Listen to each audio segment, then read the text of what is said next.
Worksheet number 42D विज्ञान की worksheet है।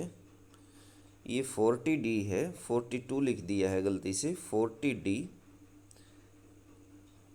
विज्ञान की वर्कशीट कक्षा 10 जैव प्रक्रम लेसन नंबर 6 में से वर्कशीट बनाई गई है। उत्सर्जन आज का टॉपिक है। किसी भी जीवित शरीर के अंदर बहुत सारी रासायनिक अभिक्रियाएं होती रहती हैं, जिसके कारण विभिन्न प्रकार के वर्ज्य पदार्थ लगातार बनते रहते हैं।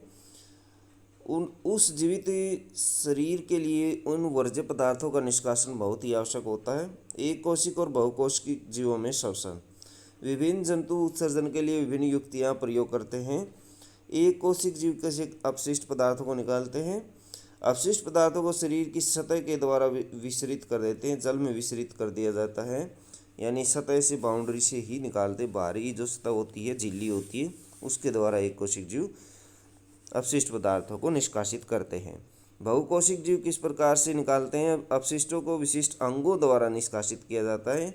बहुकोशिक जीवों में विशेष अंग पाए जाते हैं, जिनके द्वारा वो अपशिष्ट पदार्थों का उत्सर्जन करते हैं। जैसे मानव के अंदर किडनी पाए जाते हैं। देखिए किडनी क्या करती है।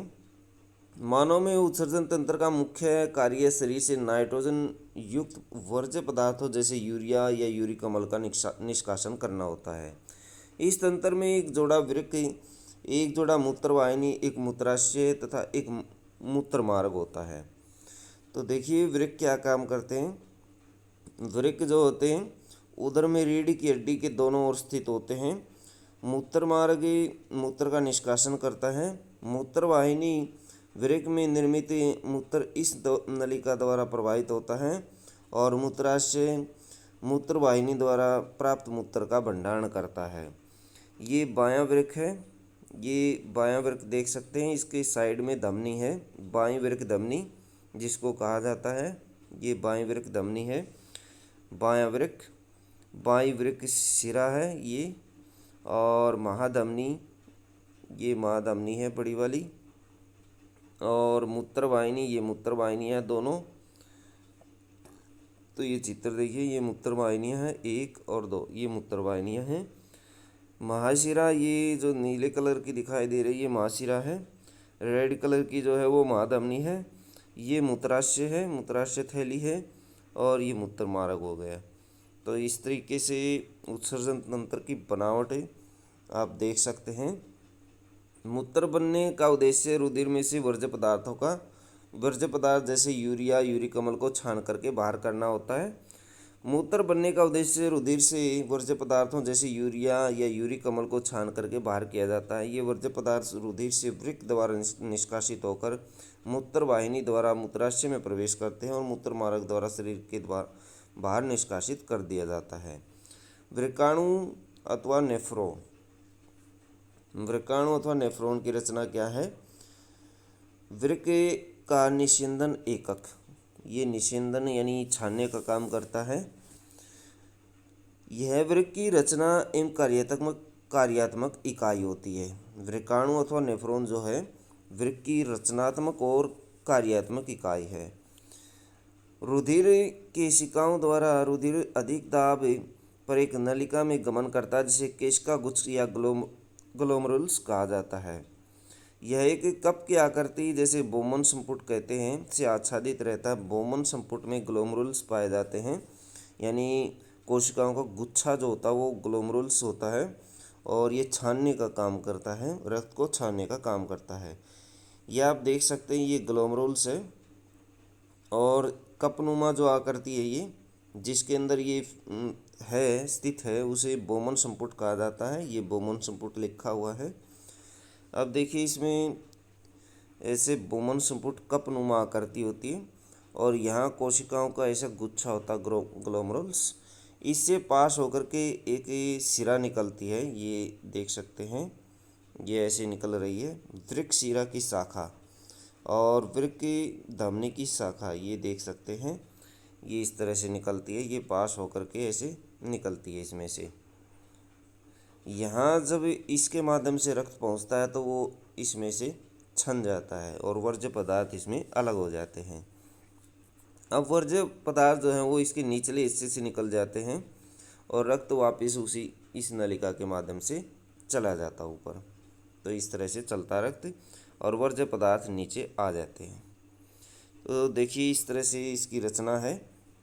ये संग्राहक नलिका, इसमें वर्ज्य पदार्थ संग्रहित होते हैं। और ये है हेनले का लूप, यू के आकार का लूप है ये। हेनले का लूप इस तरह से यू के आकार का लूप होता है।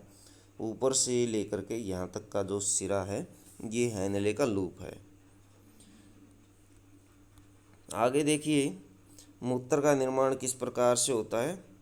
तो मूत्र का निर्माण हम देखेंगे। शरीर में मूत्र निर्माण निम्न प्रक्रिया द्वारा होता है। अधिक दाब के अंतर्गत केशिका गुच्छ अति सूक्ष्म निस्यंदन द्वारा विलेय पदार्थों को बोमन संपुट में धकेल देता है। तब रुधिर नलिका द्वारा प्रवाहित होता है। रुधिर जो है, रुधिर अथवा रक्त नलिका द्वारा प्रवाहित होता है, जहाँ ग्लूकोज, एमिनो अम्ल, लवण और जल का चयनित पुनरावशोषण हो जाता है। पुनरावशोषण यानी दोबारा से अवशोषण कर लिया जाता है। जैसे जैसे मूत्र नलिका से प्रवाहित होता है, जैसे जैसे रुधिर जो है मूत्र नलिका से प्रवाहित होता है, कुछ आयन जैसे पोटेशियम और अमोनियम आयन रुधिर से मूत्र में प्रवाहित हो जाते हैं। रुधिर से दो प्रकार के आयन निकलते हैं, जैसे पोटेशियम और अमोनियम आयन। अमोनियम आयन ये मूत्र में प्रवाहित हो जाते हैं। तब संग्राहक वाहिनी मूत्र एकत्रित करती है और जल का पुनरावशोषण कर लेती है। उसमें से जल का पुनरावशोषण कर लेती है यदि उसमें जल उपस्थित है तो। इस मूत्र में यूरिया और यूरिक अम्ल वह वर्णक जो मूत्र को रंग देता है, यूरोक्रोम नाम का एक वर्णक होता है जो मूत्र को पीला रंग प्रदान करता है, तो वो भी इसके अंदर स्थित होता है। इसमें मुख्य जो तत्व होता है वो यूरिया होता है, जिसकी परसेंटेज 2.5% होती है। 95% इसमें जल उपस्थित होता है मूत्र में। मूत्र का निष्कासन मूत्र बनने के पश्चात वृक्क मूत्र वाहिनी में प्रवेश करता है, जहाँ से यह मूत्राशय में तब तक भंडारित रहता है जब तक कि फैले हुए मूत्राशय का दाब मूत्र मार्ग द्वारा उसे बाहर न कर दे। तो आप ये रचना देख सकते हैं किस तरह से मूत्र बनता है और उसको बाहर निकाला जाता है। तो इसमें जो वर्ज्य पदार्थ होता है वो यूरिया होता है। मनुष्य के अंदर सबसे ज़्यादा मात्रा यूरिया की बनती है, और यूरिया के जो फॉर्मेशन होता है अथवा यूरिया जो बनता है वो लीवर में बनता है। लीवर यूरिया को अमोनिया गैस को यूरिया में परिवर्तित कर देता है, और यूरिया में परिवर्तित करके मूत्र के माध्यम से उसको निष्कासित करने में सहायता करता है। आइए कुछ क्वेश्चन करते हैं। क्वेश्चन नंबर 1, एक कोशिक जीव किस प्रकार उत्सर्जन की क्रिया करते हैं। ये सतह के द्वारा करते हैं, और सतह के द्वारा विसरण प्रक्रिया से बाहर ये सतह के द्वारा निकाल देते हैं, विसरित कर देते हैं, जल में विसरित कर देते हैं सतह से। तो ये वाला आंसर आप लिखेंगे।